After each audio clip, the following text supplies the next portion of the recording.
Got that crunchy, pixelated sound in mind? Let's Bitcrush in FL Studio and turn your track into pure retro magic. First up, open FL Studio and add your sound to the track. Now, double-click on the track and a pop-up will open. Navigate here and scroll up once to assign your track to the mixer. Once done, close the tabs. Next, open the mixer window. You'll see that our track is now assigned to mixer channel 1. Now, navigate to the right side and left-click on Start 1. From the menu, go to More Plugins and then search for Effector. Once you've found it, double-click on it and the Effector plugin will open.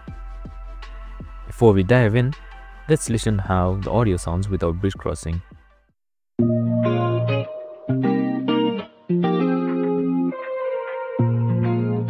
Now, let's make it crunchy and pixelated. First, click the bypass button to enable Effector. You might notice it sounds a little rough, but trust the process. Now let's tweak the settings. Enable Lo-Fi mode first.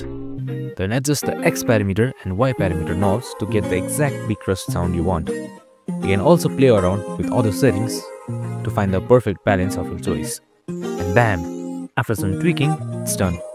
Your beat is now crushed into bits, giving it that crunchy and pixelated vibe. That's it. I hope this video was helpful.